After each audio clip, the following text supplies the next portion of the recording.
Assalamualaikum warahmatullahi wabarakatuh.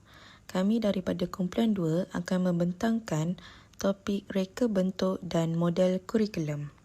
Kami terdiri daripada 6 orang ahli iaitu saya Adi Baroskang bersama Hani Syafiqah, Naimah Nordin, Nur Afika Mazlan, Siti Nazira dan Siti Nur Ain. Pengenalan kepada reka bentuk dan model kurikulum. Sistem pendidikan Malaysia berteraskan falsafah pendidikan kebangsaan yang memberi tumpuan kepada perkembangan potensi diri pelajar dalam beberapa aspek iaitu jasmani, emosi, rohani dan intelek. Falsafah ini digunakan bagi melahirkan warga negara yang berketerampilan dan bertanggungjawab dalam segala bidang serta mampu menghadapi cabaran dalam menuju wawasan negara. Oleh itu, falsafah memainkan peranan sebagai dasar yang menjadi arah tuju, panduan dan bimbingan. Kurikulum yang berteraskan falsafah umumnya dapat membentuk pelajar bagi perkembangan menyeluruh meliputi dimensi instrumental atau sosial dan dimensi intrinsik. Secara umumnya, kurikulum ialah suatu rancangan pendidikan yang meliputi semua ilmu pengetahuan, kemahiran, nilai dan norma, unsur-unsur kebudayaan dan kepercayaan masyarakat untuk membantu perkembangan pelajar dari segi jasmani, emosi, rohani dan intelek. Oleh itu, kurikulum amat penting dalam sistem pendidikan di Malaysia di mana ia merupakan satu wadah dalam menjana anjakan paradigma dalam diri setiap individu dan ia juga memainkan peranan untuk melahirkan insan didaktif yang dinamik dalam semua aspek kehidupan. Taylor pada tahun 1949 menyatakan reka bentuk kurikulum adalah satu alternatif prosedur dalam rangka menerapkan dan menilai suatu kurikulum. Selain itu, reka bentuk kurikulum juga bermaksud cara kurikulum itu dikonsepkan dan komponen-komponen utama kurikulum seperti matlamat dan objektif, kandungan kurikulum, kaedah media dan penilaian disusun dalam sesuatu kurikulum untuk menghasilkan arahan, manakala model kurikulum merupakan suatu pendekatan atau strategi yang sistematik yang menggambarkan semua pemboleh ubah atau perkara-perkara dihubungkaitkan bagi membina pengalaman pembelajaran yang disediakan di sekolah bagi tujuan mendisiplinkan murid dalam cara berfikir dan bertindak secara individu maupun berkumpulan. Kesimpulannya, reka bentuk kurikulum merupakan penciptaan terhadap pengisian pendidikan yang dibangunkan oleh Bahagian Pembangunan Kurikulum Kementerian Pendidikan Malaysia. Reka bentuk kurikulum dilakukan sesuai dengan aspirasi negara ke arah melahirkan rakyat Malaysia yang memenuhi hasrat falsafah pendidikan kebangsaan. Manakala, model kurikulum merupakan suatu panduan ke arah merealisasikan segala pemboleh ubah yang terdapat dalam sistem pendidikan bagi mencapai matlamat pendidikan Malaysia. Prinsip penyusunan kurikulum memberi fokus kepada 4 aspek iaitu pertama, pembahagian modal insan, kedua, melahirkan murid celik minda, ketiga, pembentukan warga negara yang menguasai ilmu, kemahiran, nilai, warisan dan kepercayaan. Keempat, program pembangunan modal insan yang berilmu pengetahuan, berkemahiran, kreatif dan berakhlak mulia. Terdapat 2 model kurikulum yang akan dibentang. Pertama, model kurikulum Taylor 1949. Model Taylor 1949 dibangunkan ataupun diasaskan oleh Ralph Taylor. Model Taylor merupakan satu kaedah bagaimana satu pengajaran itu dapat dirancang tujuan yang sesuai untuk pengajaran. Ianya merangkumi objektif pendidikan, segala pengalaman yang dirancang dan penilaian pelajar. Tujuan dalam pendidikan adalah untuk membawa perubahan dalam tingkah laku pelajar. Terdapat 4 prinsip asas kurikulum dalam model Taylor.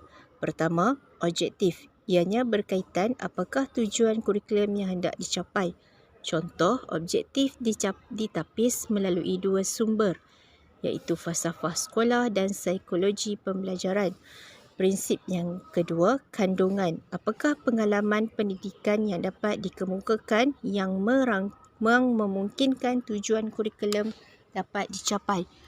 Contoh, Taylor menyarankan pemilihan pengalaman pengajaran mestilah dilakukan dengan mengambil kira pengalaman lampau pelajar ataupun berhubung dengan apa yang dipelajari. prinsip asas yang ketiga, kaedah.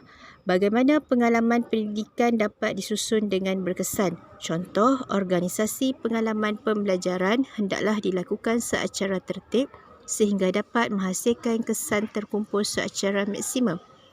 Prinsip yang terakhir, penilaian. Bagaimanakah dapat dipastikan tujuan pendidikan telah dicapai. Contoh, penilaian penting untuk proses pembelajaran dan melaksanakan objektif seperti yang dirancang.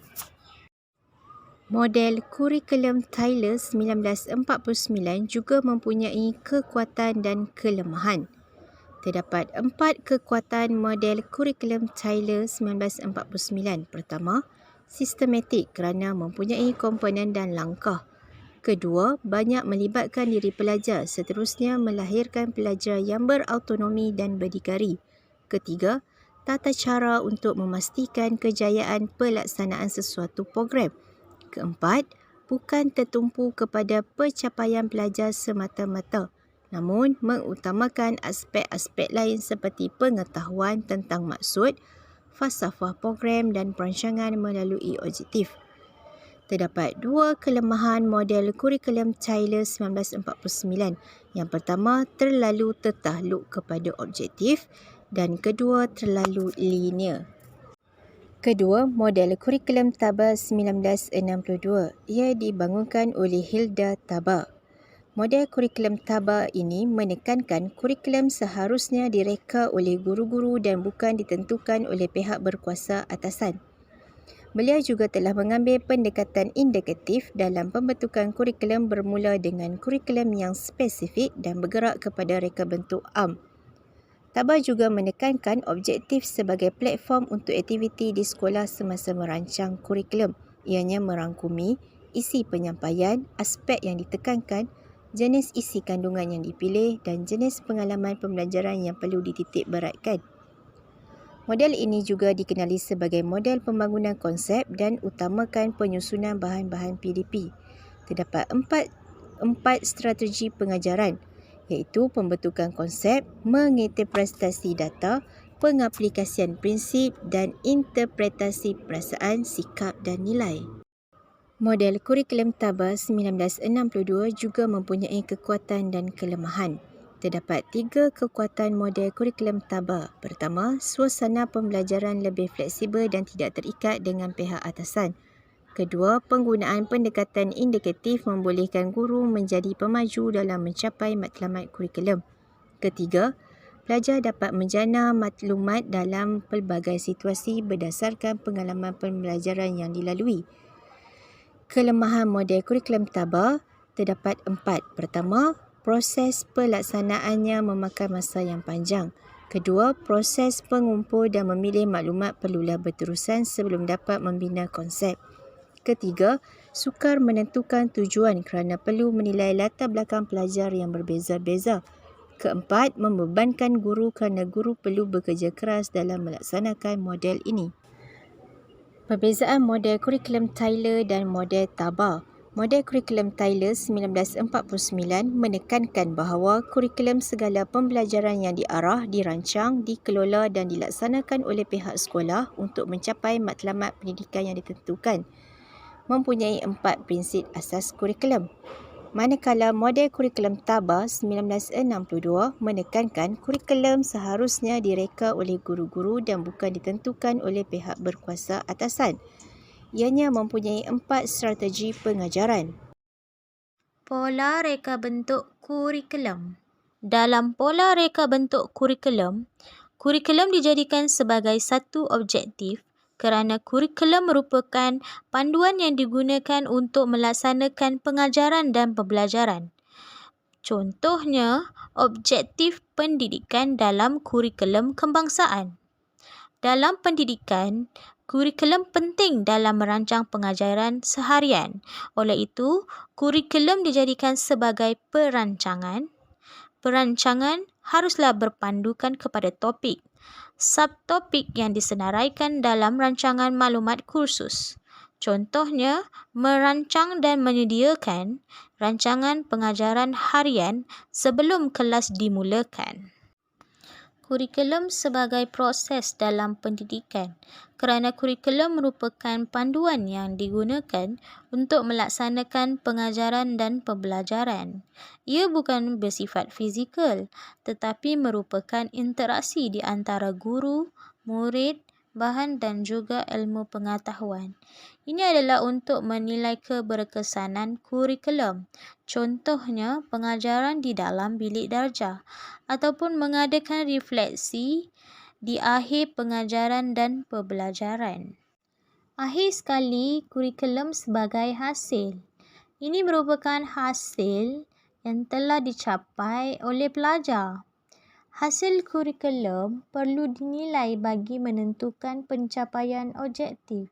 Contohnya, keberhasilan pembelajaran mengikut domen kognitif, afektif dan psikomotor. Orientasi reka bentuk kurikulum. Dalam reka bentuk kurikulum perlulah berorientasikan kepada akademik dan pengetahuan, di mana ia perlu fokus kepada kognitif. Kurikulum perlulah berpusatkan kepada isi kandungan mata pelajaran yang pelbagai.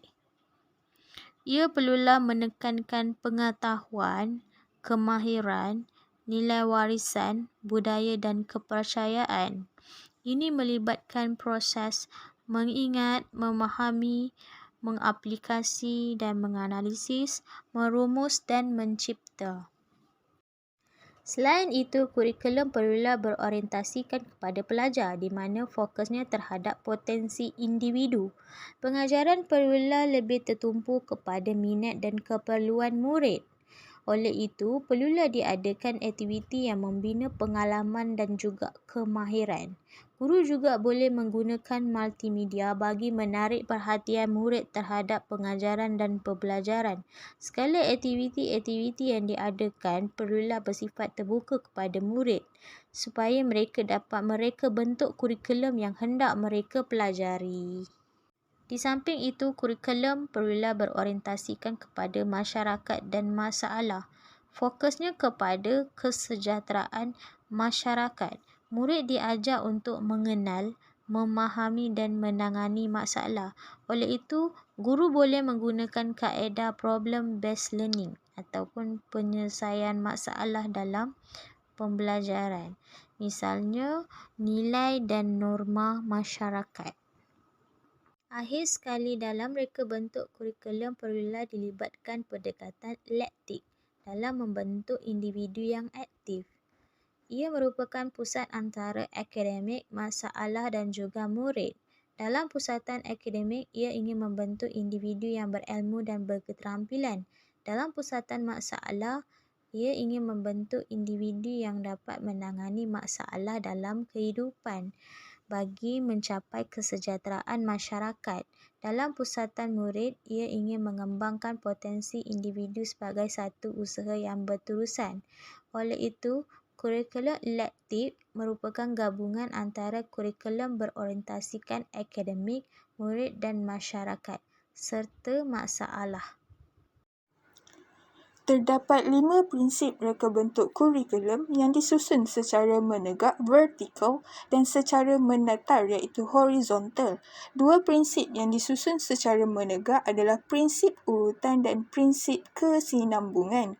Principle of sequence atau prinsip urutan bermaksud jumlah timbun tambah ilmu, kemahiran dan nilai yang dibina menerusi pembelajaran yang dilaksanakan merentas waktu.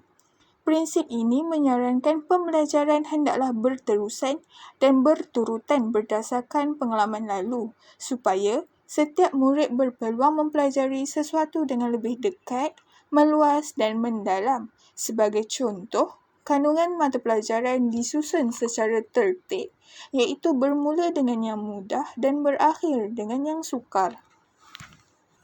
Prinsip kesinambungan atau Principle of Continuity bermaksud pemeringkatan ilmu, kemahiran dan nilai yang diperlukan dikuasai oleh murid-murid sejajar dengan pertumbuhan fizikal dan perkembangan mental seiring dengan peningkatan usia mereka. Suatu kurikulum yang sempurna mempunyai kesinambungan yang lancar bermula pada peringkat paling asas dan seterusnya membolehkan murid mengaplikasikan untuk meneroka pada tahap yang lebih tinggi. Oleh itu, objektif atau kandungan yang penting hendaklah sentiasa diulang dan didedahkan secara berterusan dengan pelbagai kaedah dan cara bagi menentukan ia dipelajari dengan menyeluruh. Seterusnya, prinsip yang disusun secara mendatar pula ialah imbangan, integrasi dan skop. Principle of balance atau prinsip imbangan merujuk kepada kadar agihan, kepadatan muatan dan kesesuaian kandungan dengan masa pembelajaran yang diperuntukkan kepada murid-murid untuk menguasainya. Sebagai contoh, mata pelajaran Bahasa Melayu, Bahasa Inggeris, Matematik dan Sains diperuntukkan dengan masa yang lebih berbanding dengan mata pelajaran seperti Pendidikan Seni, Pendidikan Jasmani dan Kesihatan serta Pendidikan Moral. Prinsip integrasi atau Principle of Integration pula menetapkan agar pengalaman pembelajaran dihubung kaitkan antara satu sama lain supaya pembelajaran lebih bermakna dan menyeluruh. Integrasi juga dikaitkan dengan elemen merentas kurikulum seperti bahasa, ilmu, kemahiran, nilai, teknologi, inovasi, kreatif dan keusahawanan. Prinsip yang terakhir adalah skop. Principle of Scope berkaitan dengan keluasan dan kedalaman kandungan yang perlu dimuatkan dalam sesuatu kurikulum dan pengajaran. Keluasan dan kedalaman kandungan ini berkaitan dengan tahap persekolahan yang berdasarkan umur dan kebolehan kognitif murid-murid. Pengalaman pembelajaran. Pengertian pengalaman pembelajaran adalah interaksi antara murid-murid dan keadaan persekitaran mereka. Pengalaman pembelajaran boleh diberikan melalui keterlibatan pendengaran, penglihatan, perbuatan, kombinasi pendengaran dan penglihatan, penglibatan dan perbuatan. Pengalaman tersebut berbentuk konkret dan mudah difahami oleh murid dalam pembelajaran mereka. Terdapat 3 ciri-ciri pengalaman pembelajaran iaitu kesinambungan, urutan dan integrasi. Setiap pengalaman belajar harus memuaskan pelajar. Bagi kesinambungan, pengulangan menegak dari segi unsur-unsur penting kurikulum. Urutan pula berkaitan dengan kesimpulan. Ia menekankan betapa pentingnya pembinaan pengalaman yang baru, berasaskan pengalaman yang lalu dan mendalami perkara-perkara yang dikaji serta mempengaruhi setiap tahap pengalaman pembelajaran. Bagi integrasi, perkembangan mendata pengalaman kurikulum yang menyentuh untuk menolong murid supaya mendapat satu pandangan yang bersepadu, cara beransur dan menentukan tingkah laku itu sejajar dengan perkara yang dikaji. Pengalaman pelajar harus sesuai dengan tujuan yang ingin dicapai. Setiap tujuan akan menentukan pengalaman pembelajaran. Setiap rancangan pengalaman pembelajaran sebaiknya melibatkan pelajar. Mungkin dalam satu pengalaman dapat mencapai tujuan yang berbeza. Bagi pelaksanaan pengalaman pembelajaran pula, ia menentukan isi kandungan bagi mencapai tujuan kurikulum berdasarkan pengalaman yang telah dimiliki oleh pelajar. Bahan yang dipelajari disusun pada unit-unit yang dapat digambarkan. Urutan pembelajaran dapat memudahkan terhadap penilaian pembelajaran. Dan yang terakhir, penyusunan pengalaman pembelajaran adalah secara vertikal dan horizontal serta kesinambungan. Aplikasi model pengurusan kurikulum bilik darjah di Malaysia. Sebagaimana yang anda telah lihat pada segitiga di atas, ianya mempunyai beberapa komponen iaitu yang pertama, kandungan, kedua, pedagogi, ketiga, penilaian, keempat, kurikulum, kelima, pedagogi kandungan, keenam, pengajaran dan pembelajaran. Persekitaran bilik darjah. Teks ini menerangkan tentang komponen pertama iaitu persekitaran bilik darjah. Keadaan fizikal, sosial dan psikologi serta intelektual yang melambangkan satu tetapan pengajaran. Walaupun persekitaran fizikal biasanya merangkumi bilik darjah, makmal, dewan kuliah, ia juga boleh merangkumi lokasi alternatif seperti muzium, rumah, gimnasium atau luaran. Tanpa mengira tetapan tersebut, darjah penutupan atau kebukaan bunyi, susunan tempat duduk, ketumpatan dan saiz telah didapati mempengaruhi tingkah laku dan pembelajaran pelajar. Komponen yang pertama iaitu kandungan. Pemilihan kandungan merupakan proses yang kreatif. Guru perlu memilih kandungan subjek dan pengalaman pembelajaran yang perlu didedahkan kepada murid bagi mencapai objektif yang telah ditetapkan. Objektif adalah hasil pembelajaran, keberhasilan sesuatu proses pengajaran dan pembelajaran yang dilaksanakan. Isi kandungan. Muatan atau kurikulum, mata pelajaran, program yang berupa pengetahuan, kemahiran, nilai, norma, budaya dan kepercayaan untuk diwariskan kepada generasi seterusnya melalui proses pengajaran dan pembelajaran. Strategi. Tindakan yang digunakan untuk melaksanakan proses pengajaran dan pembelajaran bagi membolehkan objektif matlamat tercapai. Nilai.